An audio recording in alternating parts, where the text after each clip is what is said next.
Fala gringo, fala gringa, o que você sabe sobre o patrimônio histórico brasileiro? Será que o Brasil cuida bem dos seus monumentos históricos e culturais? Quais cidades são modelos de desenvolvimento baseado no turismo cultural? No episódio de hoje, eu recebo uma convidada super especial. Bati um papo com a Rusty, da página Hello Rusty, e nessa conversa a gente traz para você um monte de curiosidades e informações sobre cidades históricas brasileiras, preservação, cultura e turismo. Ficou curioso? Então fica aqui com a gente. Antes de reproduzir a nossa conversa, eu quero agradecer a todo mundo que colaborou com o Fala Gringo desde o último episódio e mandar um abraço especial para o Damiano Zarpelon, Kevin Testa, José Luiz Moreno e Gregory Page.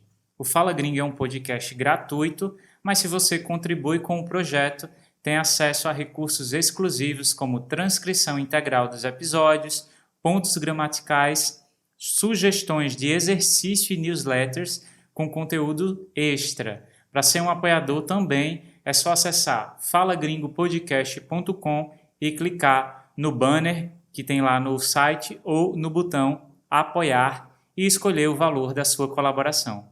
Quem também colaborou muito com este projeto foi a Rusty, que desde que eu apareci na internet para compartilhar dicas de português com estrangeiros, vem me dando a maior força. É por isso que eu estou tão feliz de contar com a participação dela aqui no episódio.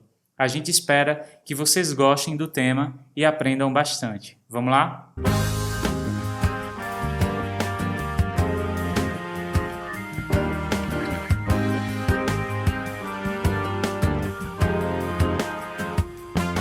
Hello, Rusty! Oi, Lene, tudo bem? Tudo bem. Eu já apresentei você no início do episódio, mas antes da gente começar aqui a nossa conversa, eu queria pedir, por favor, que você mesma se apresentasse.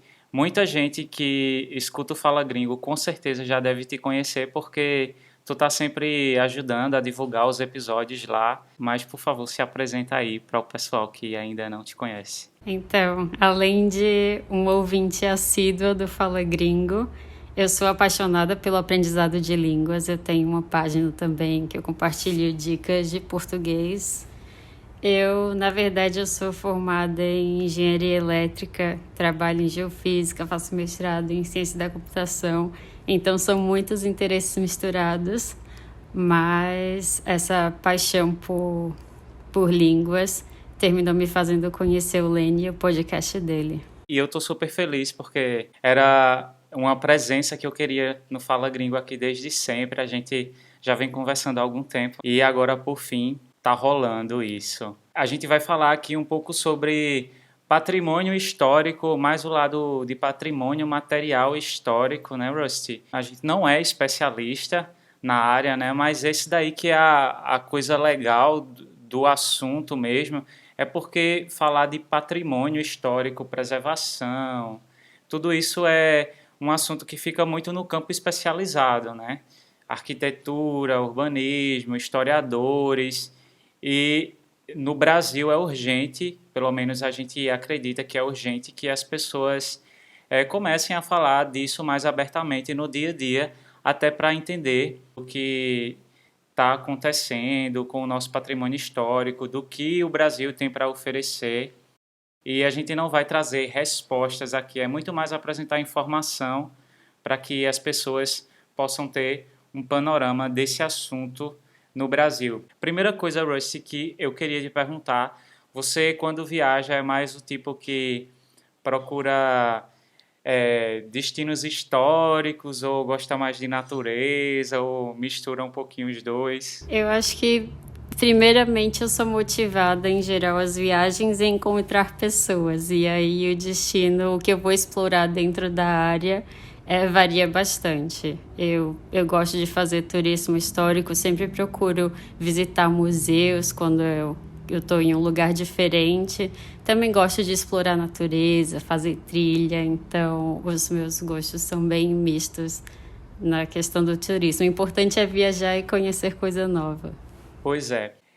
A gente vai falar muito em patrimônio histórico, durante o episódio o que significa o patrimônio histórico do ponto de vista material. Então, o patrimônio histórico, ele representa algo que tem muito valor na história de determinada sociedade, né?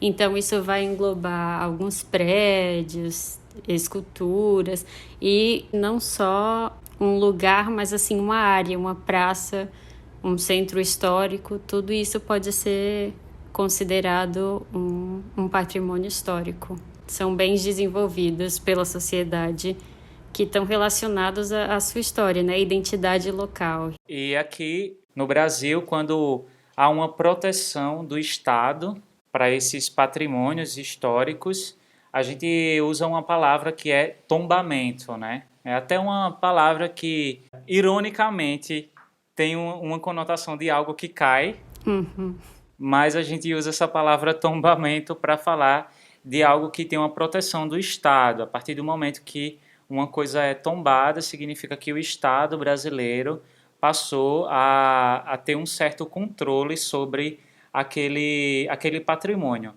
Tem aquela história legal que tu havia me contado da tua cidade ser uma cidade histórica, mas que não atraía turistas. Pode compartilhar com a gente isso um pouco? Sim. Então, eu cresci, passei a maior parte da minha vida, na verdade, em São Cristóvão, em Sergipe, que é a quarta cidade mais antiga do Brasil. E uma coisa que eu sempre achei estranha, primeiro eu pensava que o fato de ser a quarta cidade não estar no pódio, né, primeiro, segundo ou terceiro lugar, é que fazia essa cidade não ter a valorização que eu via em muitas outras cidades históricas do Brasil. Então, eu sempre vi a cidade sendo deteriorada, eu via prédios que têm uma estrutura bonita, mas que estava caindo aos pedaços, porque tem muita pouca conservação mesmo. Há um tempo, há algumas décadas, não sei, há uns 30 anos, 40 talvez, a cidade era a riqueza dela. Então tinha festivais de artes, então as pessoas de outras partes do Brasil e de outras partes do mundo eram atraídas a essa cidade por causa toda a questão cultural. Mas já na minha infância não tinha nada disso, então isso era só uma história que eu ouvia e me impressionava saber que um dia teve uma cultura tão rica dentro da cidade pelo fato de ser uma cidade histórica, mas que com o tempo isso acabou. Ela está começando a se recuperar agora, porque em 2010 ela virou o patrimônio histórico da humanidade. Então, a partir do momento que isso aconteceu, algumas medidas foram tomadas para preservar mais a cidade e restaurar parte do que já estava sendo perdido. Então ela foi tombada, a cidade, ou alguns edifícios foram tombados. Exato, uma área da cidade, a área que tem mais igrejas, assim. Essa área, esse conjunto arquitetônico foi tombado como patrimônio da humanidade. O que muda na prática, Rusty, quando algo é tombado? Eu vi muitos funcionários do IPHAN, que é o Instituto de Patrimônio Histórico, Artístico e Nacional, começando a ir para a cidade e começando a trabalhar lá. Então, depois que esse conjunto arquitetônico virou tombado, eu vi muito mais cuidado. Eu vi obras de restauração. Eu acho que isso também termina motivando aos políticos locais a incentivar o turismo e fazer com que isso cresça e se torne uma fonte de renda para melhorar a economia. Tudo isso eu vi sendo consequência depois de que a cidade foi tombada. Tenho até uma história de Ouro Preto, em Minas Gerais, que foi uma das primeiras cidades brasileiras a se transformar em patrimônio da humanidade, né? E ela serviu assim como um modelo de uma cidade que poderia se desenvolver através do turismo. Sim, com certeza. Isso foi até um choque para mim quando eu fui para Ouro Preto e eu vi, poxa, uma cidade histórica pode ter esse potencial, você entrar num lugar que é agradável de estar e é incrível, é como se você estivesse fazendo uma viagem no tempo. E isso eu nunca tive morando lá tanto tempo porque as coisas não estavam conservadas como deveriam ser.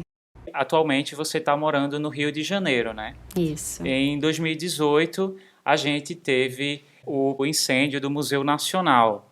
Vamos falar um pouquinho sobre isso para refrescar a memória sobre esse caso. Então, já vai fazer quase 2 anos, né? Em setembro de 2018 que aconteceu esse incêndio do Museu Nacional aqui no Rio. E foi uma catástrofe assim histórica. Foram muitos documentos, peças, fósseis, esculturas. O que você imaginar de artigo importante de um museu foi perdido. Foram, na verdade, mais de 18 milhões de itens históricos perdidos nesse incêndio. E não só coisas que contavam a história do Brasil, né? Foram peças que contavam a história do mundo inteiro. Então, um fato importante é que o museu ele dava sinais de que o prédio estava sob risco. Tinham conhecimento que era necessário tomar conta daquilo para que uma catástrofe tipo essa não acontecesse. Mas o tempo foi passando, as pessoas foram ignorando esse problema. E no final nós tivemos essa perda aí, que foi a maior parte do que tinha no museu, tudo virou cinza. Você falando aí, eu lembrei até que na época eu vi reportagens que mostravam que até mesmo dificuldades operacionais para apagar o incêndio. Não tinha carros de bombeiros suficiente para apagar o fogo, nem profissionais. Isso mostra muito o quanto a gente tá despreparado para esse tipo de problema, né? E devido à importância do museu, esse caso repercutiu bastante na mídia, não só nacional quanto internacional, e colocou em evidência a forma como estamos cuidando ou não do nosso patrimônio histórico. De um modo geral, você acha que a gente cuida bem ou mal do nosso patrimônio histórico para além desse caso do museu? Eu acho que, de modo geral, a gente não cuida bem, tem muita coisa a melhorar. A gente tem, sim, alguns exemplos de cidades, como a que a gente já citou, né, Ouro Preto, cidades que hoje eu acho que parte da economia delas é baseada no turismo. Então, a gente já falou aqui de Ouro Preto, mas tem outros exemplos. No sul do Brasil, a gente tem Gramado, que conta mais a história dos imigrantes alemães aqui no Brasil, né? Tem muita atrativo cultural relacionado à cultura alemã. Ainda no sul, tem outra cidade que essa eu conheci, mas não na época que ela atrai mais turistas, que é Blumenau. Então, também tem muita referência da cultura alemã. Então, quando você cria um ecossistema na cidade e cria estrutura suficiente para atrair turistas, você termina conservando melhor. Mas, de forma geral, se você não tem esse atrativo a mais, eu acho que as pessoas vão abandonando e esperando que esse patrimônio termine se destruindo e não sendo preservado. Que é o mais comum, né, que acontece aqui. Os incentivos também são muito poucos no Brasil. Depende muito da cidade, do estado, mas há casos em que o proprietário do edifício recebe a notificação de tombamento do local, significa que a partir dali, tudo que ele pensar em fazer no edifício, ele precisa da autorização do Estado, que seja uma reforma estruturada, com equipe técnica preparada para trabalhar aquele tipo de edifício sem causar mais danos ainda à estrutura, mas na maioria das vezes não existem recursos, né, para trazer mais utilidade social para aquele prédio. É como acontece em muitas cidades, o centro histórico é meio abandonado, assim, muita gente que vive na rua acaba morando nesses espaços e criando uma sensação de insegurança. E para um dono de um prédio, ele não vê muita vantagem em reformar, gastar muito dinheiro reformando aquele edifício, sendo que o conjunto inteiro não foi pensado para que as pessoas se sintam à vontade. Eu vou tomar uma cerveja lá no centro histórico, no bar X que foi reformado. as pessoas não vão sentir essa segurança porque não adianta você ter um prédio reformado, bem pensado, num lugar que o entorno ainda assim está totalmente deteriorado, não tem um plano de segurança, né? Já teve alguma experiência de visitar um centro histórico brasileiro que você sentiu um pouco de insegurança? Sim, eu já estive em Recife, em algumas partes eu senti exatamente isso que você está falando. É estranho, é esquisito, porque realmente tem essa sensação de abandono. Eu acho que isso conta muito da história de você abandonar uma coisa que parece antiga, porque você está muito pensando, o que é melhor é o moderno. Eu acho que esse pensamento de tentar modernizar foi uma coisa que contribuiu para a não preservação do nosso patrimônio histórico. Se você voltar no tempo, né, como as estradas que tiveram que ser abertas para abrigar os carros, né, quando os carros chegaram. Então, tudo isso vai mudando, vai abrindo espaço para a modernidade, mas é preciso ter um equilíbrio para você conseguir manter os dois lados, você ter o lado histórico e ainda conseguir avançar. Eu acho que é importante preservar a memória e não destruir tudo em favor da modernização. Isso que você está falando é um movimento que aconteceu no Brasil aqui muito nos anos 30, né, com a chegada dos automóveis e das políticas higienistas. Então começou realmente essa destruição em massa, esse rompimento com o passado colonial. A gente queria desenvolvimento e tal. E, inclusive, nesse contexto que nasce o IPHAN, né, que é criado o IPHAN, justamente com o objetivo de trazer esse equilíbrio. Agora ainda é um desafio muito grande, porque pelo menos, eu não sei se você tem essa sensação, mas não me parece que o brasileiro, de um modo geral, está muito preocupado, como se a gente não gostasse de coisa velha, né? Uhum. Eu acho que a motivação hoje de turismo em cidade histórica é muito mais ligado à religião no Brasil do que qualquer outra coisa. Um dos desafios é a falta de dinheiro mesmo, de verba pública para isso. A gente está falando aqui, e pode soar muito como o governo simplesmente não investe no patrimônio histórico brasileiro. E em parte é isso, sim.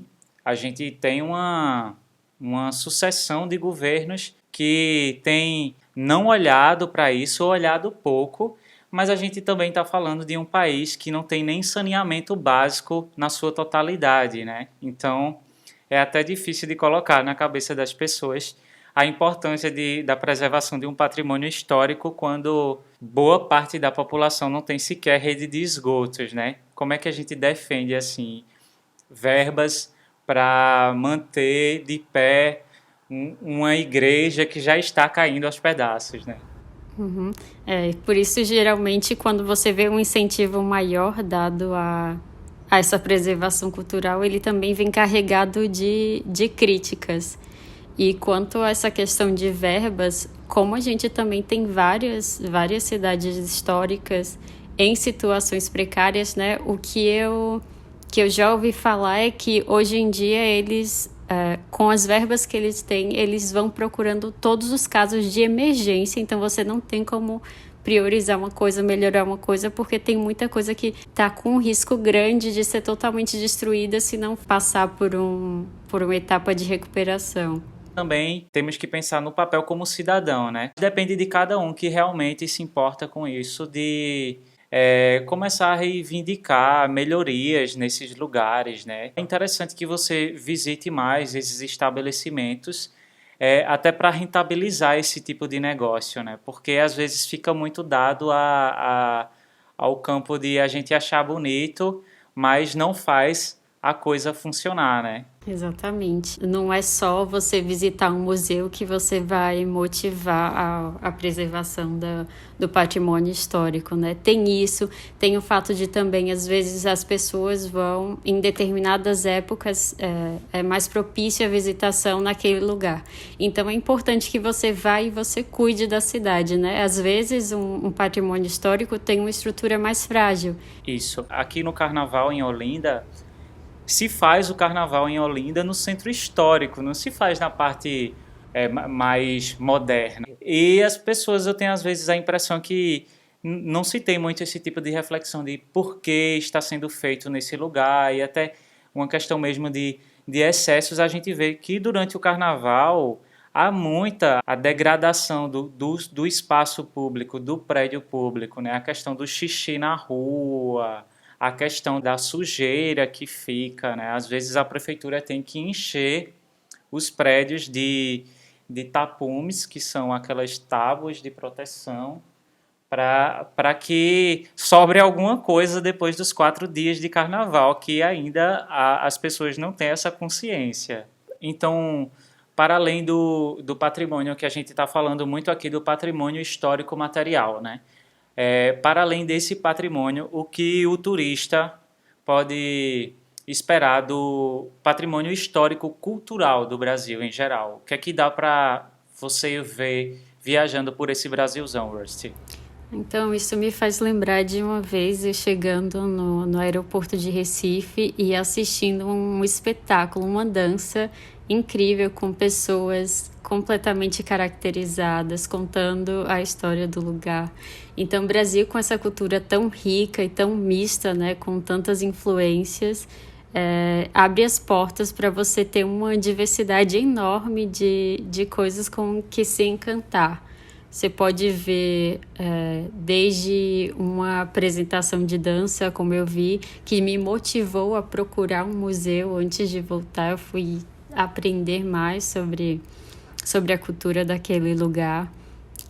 Também tem, por exemplo, se você for a Salvador, tem a questão de preservação de cultura, por exemplo, as vendedoras de acarajé, elas precisam, que é uma comida típica da Bahia, elas precisam estar completamente caracterizadas com uma roupa típica, porque aquilo também faz parte da história daquele lugar. Então não é só uma construção, não é só um prédio, é um ambiente todo que conta essa história, que é o patrimônio histórico, né? Tem um patrimônio material e o imaterial, e esse conjunto te faz ter uma experiência completa de turismo histórico-cultural no Brasil. No norte você vai viver muito essa experiência histórico-cultural relacionada aos índios, né, com a cultura indígena, que é muito forte na região amazônica. Ainda no Nordeste, ali em São Luís, você vai ter referências históricas que são ligadas aos franceses, por exemplo. Sabia que a própria capital, São Luís, é uma homenagem a um rei da França, ao rei Luís IX, eu acho. Você vai encontrar muitas referências que contam diversos tipos de história, né? Em Minas Gerais, a história das minerações no Brasil. Tudo isso misturado dentro de um ambiente de muita música boa, muito artesanato, né? Que é outra coisa riquíssima do Brasil. E culinária. Um pão de queijo mineiro. A cachaça. Cachaça mineira muito boa também. Enfim, é uma coisa muito rica, né? Eu acho que para o que a gente se propôs a fazer aqui, trazer esse panorama, a gente já conversou sobre muita coisa. Vamos deixar alguns links na transcrição do episódio para o pessoal conhecer melhor, né? Até com imagens, que vai ajudar a aumentar ainda mais a curiosidade dessa arquitetura, desses monumentos. E eu vou pedir, por favor, para você deixar os seus endereços nas redes sociais para o pessoal acompanhar o seu trabalho, que é muito bom. Claro. Para me encontrar é só pesquisar Hello Rust. Mas para encerrar esse episódio, eu gostaria de agradecer muito o convite. Como eu falei no começo, sou ouvinte assídua, fã da Fala Gringo, aprendo muito com esse podcast e E nesse episódio o que eu espero é que vocês se sintam motivados, vocês que estão aprendendo português, têm interesse na língua e têm interesse no Brasil também, procurem saber mais e quando tiverem a chance de vir ao Brasil, talvez explorarem mais desse lado histórico-cultural que eu tenho certeza que vocês poderão ter uma experiência maravilhosa.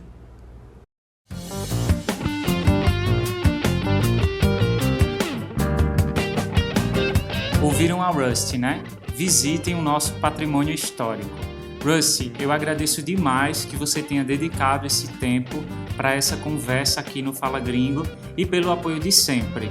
Agora, como de costume, eu vou falar de alguns termos e expressões que foram usados no episódio de hoje.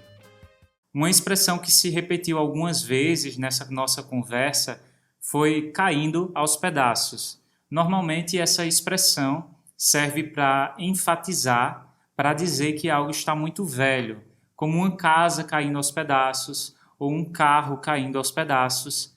Pode ser sobre um móvel também. Essa estante está caindo aos pedaços, eu preciso comprar outra. Quando eu pedi para a Rusty nos contar a história do incêndio no Museu Nacional, eu disse que era para refrescar a memória, quer dizer, tornar essa memória mais viva. Se alguém está contando algo para você que você não recorda bem, você pode dizer, me refresca a memória, por favor. Se você vai fazer um teste, é importante revisar os assuntos para refrescar a memória. Também usei a expressão sentir-se à vontade, que quer dizer sentir-se bem, confortável, bem recebido. É uma expressão muito comum no português brasileiro. Quando a gente chega na casa de alguém para fazer uma visita, o dono da casa pode dizer sinta-se à vontade ou fique à vontade. Além das expressões, esse episódio contou com um vocabulário muito rico relacionado ao tema. No final da transcrição, tem uma lista para você consultar a definição das palavras mais difíceis, além de um ponto gramatical para você aprender um pouco mais.